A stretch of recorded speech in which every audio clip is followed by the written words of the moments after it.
खानपुर नामक एक सुंदर गांव में विवेक और वनजा नामक पति पत्नी रहते थे। विवेक उसके दोस्त गौतम के साथ नूडल्स बना के उन्हें बेचता था। एक दिन दोनों मिलकर नूडल्स बना के बेच रहे थे। Egg noodles, chicken noodles, veg noodles, आइए आइए। ऐसे जोर से चिल्लाने के कारण वहां से जाते हुए लोग सारे उस नूडल्स की सुगंध की ओर आकर्षित होकर उसके पास जाकर नूडल्स खरीद के खाते थे। विवेक, तुम नूडल्स बहुत अच्छा बनाते हो, बार बार आने का मन करता है नूडल्स के लिए। हाँ हाँ, सही कह रहे हैं आप। आपकी तरह इस गांव में तो और कोई नूडल्स ही नहीं बना सकता। ऐसे उसकी तारीफ करते हुए सभी उस गांव में उसके पास जाकर नूडल्स खाते थे और उसका व्यापार बहुत अच्छा चल रहा था। उस दिन दोनों दोस्त बहुत कमाते हैं और उन पैसों को खुशी से दोनों आधे में बांट के घर चले जाते हैं। कुछ दिनों से व्यापार बहुत अच्छा चल रहा है। अगर ऐसे ही आगे भी चलेगा तो मैं और मेरी पत्नी खुशी से जी पाएंगे। घर जाने के बाद भी सोए बिना विवेक नूडल्स बेच के आए हुए पैसों के बारे में सोचते रहता है। उसे ऐसे सोए बिना सोच में पड़े रहना उसकी बीवी देखती है। क्या हुआ जी, आप आज नूडल्स जल्दी बेचकर घर आए और बहुत खुश भी दिख रहे हैं और अब भी कुछ सोच में पड़ गए? कुछ नहीं वनजा, आज मैं बहुत खुश हूँ, इसीलिए तुम्हें जो चाहिए वो मांगो, मैं वो जरूर दूंगा। ऐसे वो उसकी बीवी को उस दिन जो कुछ भी हुआ बताता है और नूडल्स बेच के आए हुए पैसों को उसे दिखाता है। मैं इनसे क्या पूछूं अभी, इस सोच में पड़ जाती है।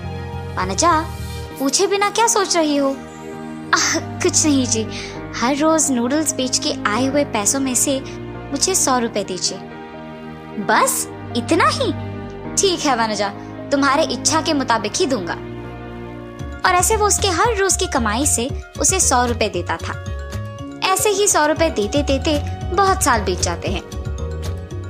एक दिन नूडल्स बनाते हुए दोनों दोस्त बात करने लगते हैं। अरे यार विवेक, हम सालों से इसी गांव में नूडल्स बना के बेच रहे हैं, इसीलिए ना हम बदले ना ही हमारी जिंदगी। अगर हम शहर जाकर यही काम करेंगे तो और पैसे कमा पाएंगे, इसीलिए मुझे लगता है कि हमें शहर जाकर दुकान लगाना होगा, है ना?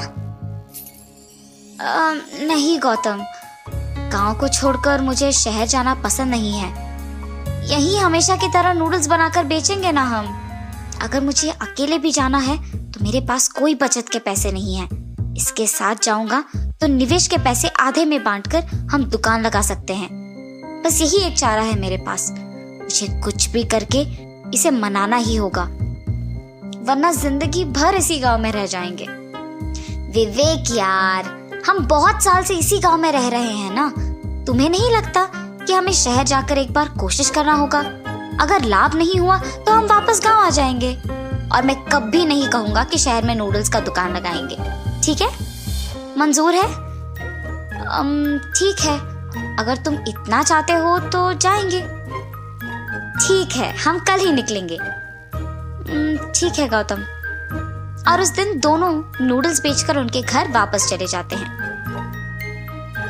अब जो मेरे दोस्त ने कहा कि हमें शहर जाना ही है, तो उसके लिए जरूरी पैसे भी तो लेना होगा और मेरी बीवी को भी ये बात बताना होगा। ऐसे विवेक उसके घर जाने के बाद सोए बिना उसके दोस्त की बातों के बारे में सोचते रहता है। अरे क्या हुआ जी, क्या सोच रहे हैं आप?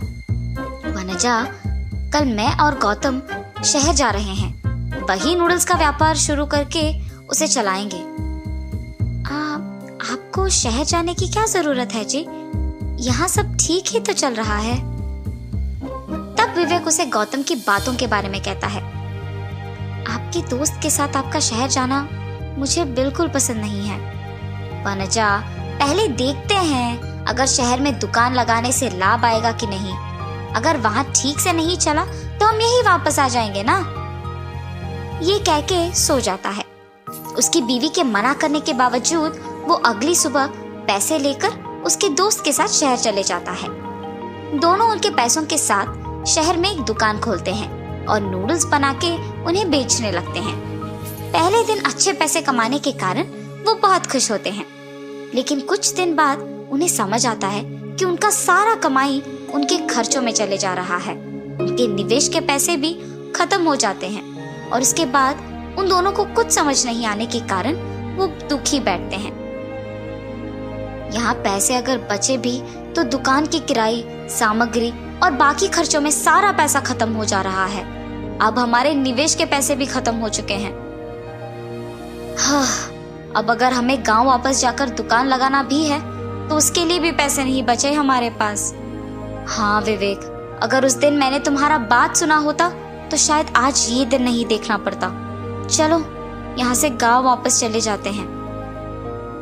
ऐसे निराश होकर वो दोनों वापस गांव की ओर निकलते हैं। घर पहुंचने के बाद विवेक उसकी बीवी से नहीं बात करता है, बस चुप रहता है। उसकी बीवी उसे दुखी देख कहती है, क्या हुआ जी, आप ऐसे दुखी क्यों बैठे हो? तब वो उसकी पत्नी को जो कुछ भी हुआ बताता है। अरे आप निराश मत बैठिए, हमेशा की तरह आप यहाँ नूडल्स बना के बेचिए। पर वो करने के लिए भी हमारे पास पैसे नहीं बचे। निवेश के सारे पैसे तो शहर में ही खर्च हो गए और अब हमें पता भी नहीं चल रहा है कि हम क्या करें। ये कहते हुए दुखी होता है। आपको ऐसे दुखी होने की कोई जरूरत नहीं है जी। आप हर रोज मुझे 100 रुपए देते थे ना, उन्हें मैं सालों तक बचाते आई हूँ। उन पैसों से आप और आपके दोस्त फिर से इस गांव में नूडल्स का दुकान लगा के काम कीजिए। ये कह के उन पैसों को लाकर उसके पति को देती है। उन पैसों से विवेक और उसका दोस्त गौतम गांव में फिर से नूडल्स का दुकान लगाकर हमेशा की तरह नूडल्स बना के बेचने लगते हैं। उन्हें उनकी गलती का एहसास होता है और नूडल्स बेच के आए हुए पैसों में एक भाग को भविष्य के खर्चों के लिए बचाते हैं और वो दोनों उनके बीवियों के साथ खुशी से जीते हैं। द्वारेश्वर नामक गांव में मस्तान नामक एक कसाई रहता था। उस गांव में बकरे का मांस सिर्फ मस्तान के दुकान में मिलता था। इतना ही नहीं, हर शुभ कार्य और दावत के लिए मस्तान के ही दुकान से मांस लाया जाता था। ऐसे एक दिन उस गांव के जमींदार का सेवक मस्तान की दुकान को आता है। हे मस्तान, कल जमींदार के महल में एक बड़ी दावत रखी जा रहा है। उस दावत को बहुत बड़े लोग और अमीर लोग आने वाले हैं। 100 लोगों के लिए खाना बनवा रहे हैं। उसके लिए तुम्हें 15 किलो मांस ताजा काट के कल सुबह 6 बजे को महल लेके आना होगा। पैसे तुम्हें वहीं पे मिलेंगे। मस्तान सलमान की बात को मान लेता है, लेकिन उसके पास 15 किलो का मांस नहीं होता है। इसीलिए वो बकरी वाले के पास जाता है। रमेश भैया, दरवाजा खटखटाता है। अरे क्या हुआ मस्तान, इस समय पे आए, बात क्या है? जमींदार के घर में दावत के लिए मुझे 15 किलो मांस की जरूरत है। मैंने वचन दिया कि सुबह 6 बजे उनको मांस पहुंचा दूंगा। समय ना होने के कारण मैं अभी तुमसे बकरी खरीदने आया। हाँ, तो ये है बात। ठीक है, 2000 रुपए दे के बकरी ले जाओ। ये क्या भैया, 1000 ही तो है। अब जमींदार के लिए है तो कम से कम 2000 होगा ही ना। अगर तुम्हें नहीं चाहिए तो रहने दो, मैं आराम से सो जाऊंगा। नहीं भैया, मैंने वचन दिया है, अब पीछे नहीं हट सकता। मैं दे दूंगा 2000। ऐसे कहकर 2000 दे के बकरी खरीद के घर चलते हुए सोचता है, जमाए हुए पैसे एक दिन में खर्च हो गए। कोई बात नहीं, जमींदार के दावत के लिए मांस पहुंचाने के बाद पैसे मिलेंगे ना। अभी जल्दी से काम शुरू करके सुबह तक पहुंचा देना होगा। ऐसे सोचकर मांस को साफ करके उसके टुकड़े टुकड़े काट के सारी रात मेहनत करके 15 किलो मांस को तैयार रखता है। अगले दिन सुबह दिए हुए वचन के अनुसार 6 बजे को जमींदार के महल पहुंचता है। भैया, मैं सेवक सलमान के लिए आया हूँ, क्या आपको पता है कि वो कहाँ है? ये सुनकर दूसरा सेवक मस्तान को बाहर इंतजार करने के लिए कहता है।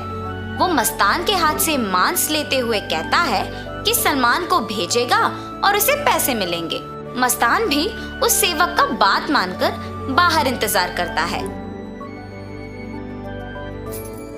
लेकिन सेवक उसके हाथ में मांस को देख सोचता है, इस 15 किलो मांस से अगर मैं 1 किलो ले लूं तो किसको पता चलेगा? किसी को भी नहीं पता चलेगा।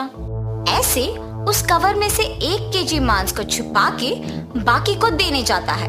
सलमान को देख के कहता है, साहब, मस्तान ने ये आपको देने के लिए कहा है। वो पैसों के इंतजार में बाहर खड़ा है। सलमान सेवक के हाथ से मांस लेके सीधा रसोई घर जाता है, ये जान के कि मस्तान बाहर पैसों का इंतजार कर रहा है। बावर्ची के पास जाकर सलमान कहता है, सारे व्यंजन स्वादिष्ट होनी चाहिए, ध्यान से पकाना। ऐसे कहकर चला जाता है। बावर्ची पकाते हुए, इतने मांस से अगर मैं 2 केजी ले लूं तो किसको शक होगा? किसी को भी नहीं होगा। ऐसे सोचकर मांस को छुपा के बाकी को पकाता है। दावत के व्यंजन की तैयारी के लिए जिम्मेदार किशन व्यंजनों का स्वाद चख के कुछ सेवकों की सहायता से उन सभी में से थोड़ा थोड़ा अपने लिए ले लेता है। आए हुए मेहमान सारे दावत की खाना शुरू करते हैं और जल्द ही आपस में बात करना शुरू कर देते हैं। ये क्या, इतना अमीर और सम्मानित आदमी, अच्छा नाम है इनका, मगर खाने में कमी क्यों? हाँ, अगर खाना कम ही पड़ना है तो ऐसी दावत की तैयारी भला क्यों करें? ऐसे सारे लोग खुसफुसाते हैं। ये सब सुन के जमींदार सहन नहीं कर पाते हैं। दावत के खत्म होने के बाद क्रोधित होके सारे लोगों को सभा में बुलाते हैं, खास करके दावत के लिए जिम्मेदार लोगों को, और उनको सवाल करना शुरू करते हैं। दावत की तैयारी के लिए जिम्मेदार किशन से पूछते हैं, दावत की जिम्मेदारी सौंपने पर तुम ये करोगे? सभी तैयारी किया मैंने, लेकिन व्यंजनों के लिए मात्रा पहले से ही कम पड़ गई थी प्रभु। मेरा इस बात से कोई लेना देना नहीं, आप बावर्ची से पूछिए प्रभु। ऐसे उसने अपनी किए को छुपाकर किसी और पे इल्जाम डाल देता है। तब बावर्ची छुपाए हुए 2 किलो मांस की बात को छुपा के कहता है कि दावत की सामग्री के लिए जिम्मेदार सलमान के पास इसका जवाब होगा। ऐसे उस बात से छुटकारा पाता है। सलमान भी औरों की तरह मांस के दिए गए 6,000 रुपयों को मस्तान को ना देकर अपने ही पास रख के, ये जानते हुए कि मस्तान पैसों का बाहर इंतजार कर रहा है, जमींदार से ये बात छुपाता है और कसाई मस्तान पे इल्जाम डाल देता है कि उसने मांस कम मात्रा में दी है। अभी जाके मैं उसका काम तमाम करता हूँ प्रभु, ऐसे कहता है। उसी सभा में मौजूद मस्तान उस इल्जाम का सहन नहीं कर पाता है। सभा में से जमींदार के सामने आके कहता है, जमींदार साहब, इस पूरे गांव में मैं अकेले कसाई हूँ। पिछले 10 साल से मैं ये व्यापार कर रहा हूँ और इतने साल से आपके घर में हर कार्य और हर दावत पे मैंने खुद मांस दी है, मगर कभी भी ऐसी मुसीबत नहीं आई।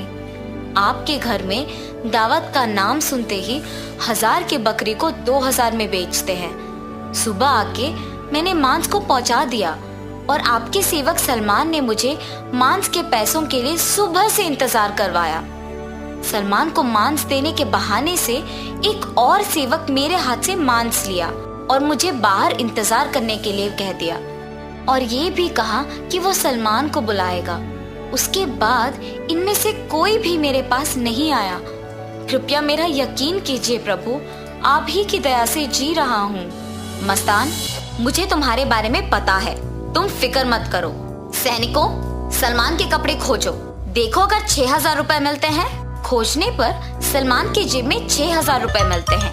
ऐसे उन सब में से सलमान पकड़ा जाता है। और इतना ही नहीं, किशन जिन सेवकों की सहायता से सभी व्यंजनों से थोड़ा अपने लिए ले लेता है, उनमें से एक सहायक जमींदार को सच कह देता है। बावर्ची का झूठ बैग में रखे मांस कोई सेवक को मिलने पर बाहर आ जाता है और पहला सेवक जिसने 1 किलो छुपा लिया, उसने डर के मारे अपनी गलती मान ली। तब जमींदार सभी को दंडित करते हैं और मस्तान को उसके पैसे 6,000 दे देते हैं और ये भी कहते हैं कि वो मस्तान के लिए हमेशा रहेंगे। तो इस कहानी का नैतिक क्या है? गलती का सजा मिलेगी ही मिलेगी, इसीलिए ईमानदारी से जीना ही अच्छा है। एक लंबे समय पहले एक गांव में हेमंत और शारदा नामक पति पत्नी रहते थे। उनका रितिका नामक एक सुंदर सी बेटी भी थी। हेमंत अपनी बेटी से बहुत प्यार करता था। वो जो भी मांगती थी हेमंत उसे देता था। रितिका को पेड़ पौधे उगाना बहुत पसंद था। हेमंत खेती करते हुए आए पैसों से अपने परिवार का देखभाल करता था। एक दिन जब रितिका पाठशाला से वापस आ रही थी, उसे रास्ते में एक आदमी आम के पौधों को बेचते हुए नजर आता है।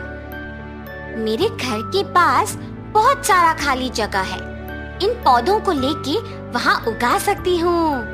ऐसे सोचकर वो उस आदमी के पास जाती है। अंकल, आपके पास मौजूद सारे अलग अलग पौधों में से एक एक प्रकार मुझे दे दीजिए ना। इतने प्रकार के आम के पौधों के साथ तुम क्या करोगे बेटी? मेरे घर के पास खाली जगह है, वहाँ इन्हें उगाऊंगी। ठीक है बेटी।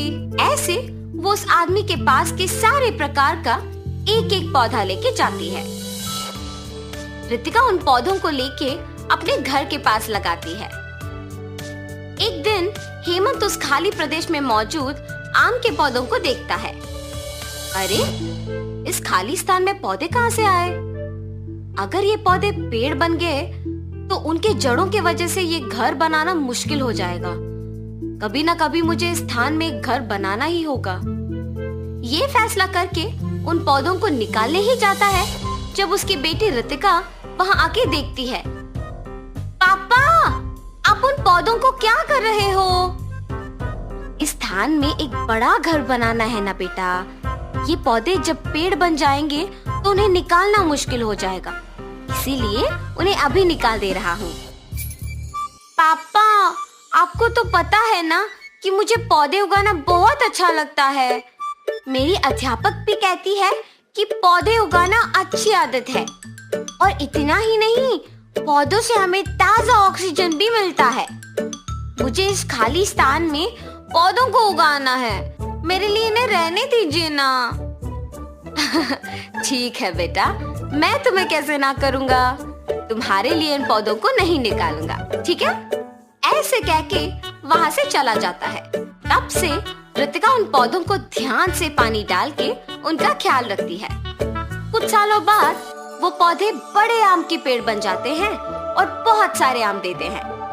ये देख रितिका बहुत खुश होती है। अरे वाह, बहुत आम आए हैं और वो भी इतने प्रकार के, बाहर खरीदने की जरूरत भी नहीं है। उसी साल में हेमंत की खेती में पानी ना रहने के कारण फसल नहीं आता है और उसे समझ नहीं आता है कि वो उसका कर्ज कैसे चुकाएगा, और इस सोच में पड़ जाता है। अरे क्या हुआ जी, आप ऐसे क्यों हो? हाँ, मुझे समझ में नहीं आ रहा है कि मैं लिया हुआ कर्ज कैसे चुकाऊंगा। रितिका उसके माँ बाप की बातें सुनकर सोच में पड़ जाती है। मैंने जिन पौधों को उगाया है उन पे बहुत आम आए हैं, अगर उनको बेचेंगे तो बहुत पैसे आएंगे। मुझे ये बात पापा को बताना है। पापा, आप निराश मत होना। आपकी बातें सुनने के बाद मुझे एक योजना आया है। क्या कह रही हो बेटी? पापा, आप पहले मेरी बात तो सुनिए, आपको तब समझ में आएगा। ठीक है, बोलो बेटी। पापा, क्या आपने देखा कि हमारे आम के पेड़ों पे कितने आम उगे हैं? पता नहीं बेटा, मैंने देखा ही नहीं। वैसे इस समय में आम के बारे में क्यों बात कर रही हो? एक बार सोचिए तो पापा, उन आम को अगर आप बेचेंगे तो बहुत पैसे आएंगे। अरे हाँ, ये तो बहुत अच्छा सोच है बेटी। मुझे तो उन पेड़ों के बारे में याद ही नहीं आया। बसंत का मौसम होने के कारण ये सोच के ज्यादा पैसे देंगे कि आम जल्दी आ गए, इससे हमारा कर्ज भी चुका सकता हूँ। ऐसे खुशी से कहता है। अगले दिन सुबह हेमंत उन पेड़ों के पास जाकर सारे आम को इकट्ठा करता है, एक बंडी पे लगा के बेचने लगता है। आम आम, मीठे आम, नारियल आम, बंगिनपल्ली आम, चित्तूर के आम, नूजीबीडू के आम, नीलम के आम, ऐसे अलग अलग प्रकार के आम को मैं आपके घर के पास लाया हूँ। लीजिए लीजिए। बसंत के मौसम में इतने प्रकार के आम आने पर सभी ये सुनकर आम खरीदने आते हैं। बाबू, 1 डजन बंगिनपल्ली के आम का क्या दाम है? डजन आम 120 के है जी। ठीक है, 1 डजन दे दो। ऐसे उसके सोच के अनुसार ही जितना भी दाम हो लोग उससे खरीदते हैं। उसके पास के सारे आम बिक जाने पर वो खुशी खुशी घर लौटता है। घर जाते ही आम बेचने से आए हुए पैसों की गिनती करता है। इस साल मेरे खेती में नुकसान आने के बावजूद मेरी बेटी की एक अच्छी आदत की वजह से आज मेरे पास पैसे हैं। रितिका, रितिका। जी पापा, क्या आपने उन आम को बेच दिया? सारे आम बिक गए बेटी, और आज अगर मेरे पास इतने पैसे हैं तो वो सिर्फ तुम्हारे वजह से। उस दिन मैंने हमारे घर के लिए उन पौधों को निकालना चाहता था, अगर रुक गया तो सिर्फ तुम्हारे लिए। आज हमें इस कठिन परिस्थिति से तुम्हारे आम के पेड़ ही बचाए हैं। अब मैं बाकी के आम भी बेचूंगा। ऐसे वो सारे आम को बेच के आए हुए पैसों से एक नया आम का दुकान लगाता है।